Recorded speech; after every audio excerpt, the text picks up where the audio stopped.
Invitar, por favor, al escenario a la doctora Alexandra Hernández, presidenta de Asociación Energías Renovables Cercolombia, Gustavo Adolfo Guerrero, procurador para Asuntos Ambientales, Mineroenergéticos y Agrarios, Astrid Álvarez, experta del sector energético, Alejandro Lucio, director de Óptima Consultores, Germán Castro Ferreira, contralor delegado del sector Minas y Energía. Ya también se acerca, ya está con nosotros la viceministra de Ordenamiento Ambiental y de Territorio del Ministerio de Medio Ambiente y Desarrollo Sostenible, Lilia Tatiana Roa, y también se acerca en contados minutos el señor ministro de Minas y Energía, Andrés Camacho Morales. Muy bien, ya estamos listos entonces para este segundo panel. Gracias, Daniela. Y otra vez a todos ustedes también, muchísimas gracias por haberse quedado también a esta segunda parte de nuestro evento, como lo dijimos al inicio de esta programación. Dividimos la hora de la mañana en dos partes. Una es lo que se está haciendo, las empresas, los gremios, los proyectos, los programas que avanzan en esta hoja de ruta de la transición energética justa. Y esta segunda parte va a ser un espacio de tiempo de hora y media aproximadamente, en la que vamos a conocer de cerca tanto la evaluación, seguimiento, pero también lo que viene de aquí en adelante en los siguientes 2 años por parte de esta transición energética justa, principalmente actividad del gobierno. Ministro, sueño de muchos de los que estudiamos ciencias naturales como geología, y es que en Colombia no estábamos aprovechando el sol, y es que nosotros siempre la lluvia, siempre el agua que cae de las nubes, ¿no? Las lluvias. Y nunca las temporadas secas de Colombia. Como ustedes vieron, nosotros tenemos meses secos solamente cuyo potencial es radiación solar, desde los meses de noviembre, diciembre, enero, febrero, marzo, y en mitad de año tenemos otra temporada seca que es junio, julio y agosto, y esa es una deuda que también, no solamente porque tenemos que avanzar en esa hoja de ruta, sino una deuda que Colombia también tiene en ese aprovechamiento también de las energías que el planeta nos suministra. Muchísimas gracias, doctora Alexandra. Doctor Alejandro Lucio, bienvenido. Usted es el director de Óptima Consultores.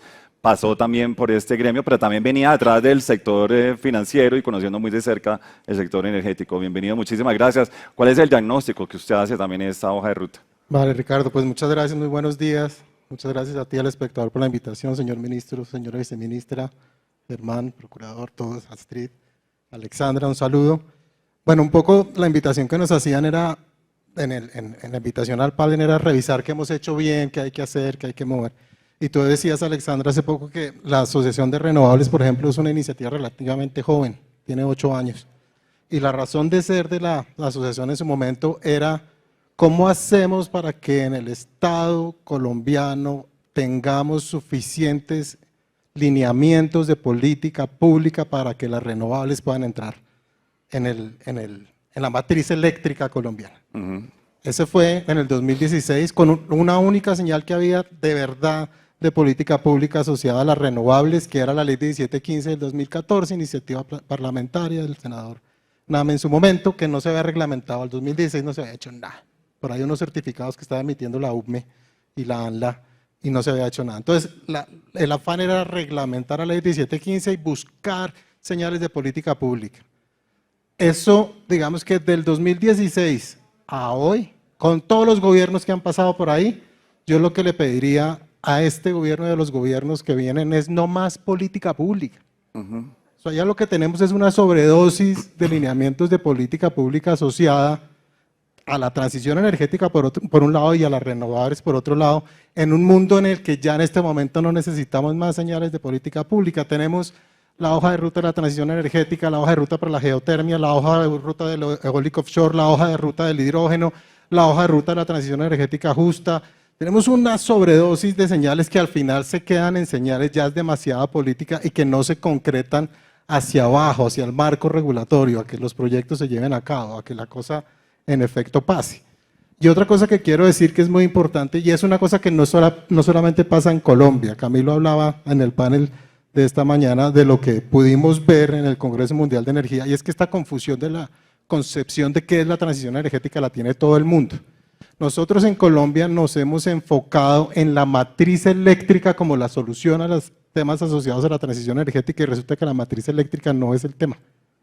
En Colombia no emitimos en la matriz eléctrica, se necesitaban unos incentivos para que las renovables entraran, pero ya hoy eso es una realidad de mercado, y es una realidad de mercado que no necesita más señales de política, porque los señores que estaban esta mañana, por ejemplo, representantes de Acolgen o de Isagen, que hace 8 años no le metían un peso a una renovable, ahora están todos montados en ese bus.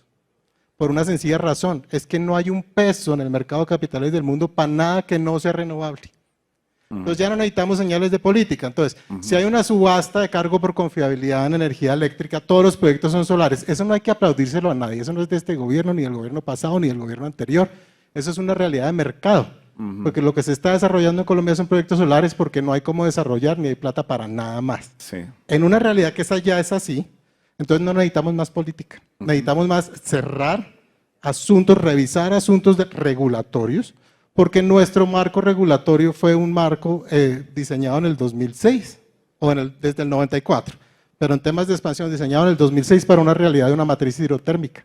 Y las renovables siguen jugando en un mundo desbalanceado, porque no hemos hecho los ajustes que tenemos que hacer, que están diagnosticados, que se han hecho sin ideología, que no tienen nada que ver con si las renovables o no, sino con todo lo que sí es la transición energética, que no solamente la oferta, sino es el cambio de hábitos, es el usuario que ya es un usuario que consume, pero que produce, que quiere entrar a jugar en el mercado y tengo que decirlo, a veces no lo dejan. Y en eso, por ejemplo, hay preocupaciones legítimas de este gobierno que yo creo que para destrabar la discusión y como gran conclusión es, este gobierno tiene preocupaciones legítimas y el usuario tiene problemas legítimos asociados a la tarifa, asociados al comportamiento de los agentes, asociados a un montón de cosas que hay que revisar. Pero el diagnóstico, lo que hay que hacer para fomentar la competencia, para darle juego al usuario, para cambiar este mercado, ya están hechos. Eso lo que hay que hacer es implementarlo. No más política, implementemos más y en el diálogo hacia adelante, gobierno, este gobierno y privado el privado tiene que hacer un mea culpa, porque el privado en muchas cosas, este sistema ha crecido y ha hecho cosas muy buenas, muy buenas, no nos hemos apagado, tenemos una cobertura muchísimo más amplia, pero pasan cosas que no deberían pasar. Entonces, ¿qué necesitamos hacer? Fortalezcamos las instituciones de supervisión, de regulación. Muy importante fortalecer la regulación, muy importante fortalecer la planeación y muy importante dar las señales para que más agentes, más competencia entren al mercado, los proyectos entren a tiempo y no estemos buscando las razones donde no es. ¿A qué nos comprometemos y qué le pediríamos al más cercano? No el que está al lado, no al doctor Alejandro, pero ¿qué le pediríamos al más cercano inmediato para que podamos avanzar en esta hoja de ruta? Unas conclusiones de esta mañana, por favor, la CREC, el nombramiento de los comisionados, conservar la confianza del sector y el tema fiscal también, por supuesto, es algo de los proyectos porque no podemos solos, ¿no? No podemos avanzar endeudándonos completamente si no está el gobierno participando de ello. Doctor Alejandro, concretamente, gracias. Muy rápidamente, es una invitación y una reflexión pues, al gobierno y a los actores privados y a los mixtos y todos los demás que hacemos parte de este mundo de la transición energética. Este gobierno fue elegido con unas preocupaciones legítimas que todos tenemos que entender y oír porque el gobierno fue elegido por una población que se siente en muchos aspectos de la vida nacional que ha sido vulnerada. Entonces, cuando uno se tapa los ojos a que las tarifas se están formando eficientemente, pues todos tenemos que hacer una reflexión de que hay cosas en el mundo de nuestros mercados que han funcionado mal y que son susceptibles de mejora. Mi invitación, sin embargo, señor ministro, es que pongamos el ojo donde hay que ponerlo. Dos cosas, dividamos electricidad y dividamos transición energética. El mundo de la electricidad, la expansión va a ser renovable, no necesitamos hacer magia para entender eso, pero sí necesitamos que los proyectos entren a tiempo y hacer todas las reformas que ya están diagnosticadas en el marco regulatorio para que las renovables y el usuario autogenerador y las comunidades energéticas y los mini-grids y todo eso jueguen en una cancha nivelada.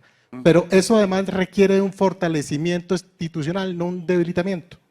Una CREC más poderosa, una superintendencia de servicios públicos más poderosa, un planeador más poderoso y por ahí, si uno hablara de una reforma a la ley 142, de pronto hace sentido fortalecer toda esa institucionalidad, no debilitarla, que con todo respeto, ministro, es la sensación que uno tiene, es que lo que se ha hecho en estos 2 años es debilitar esa institucionalidad. En el tema de la transición energética, que es otra discusión.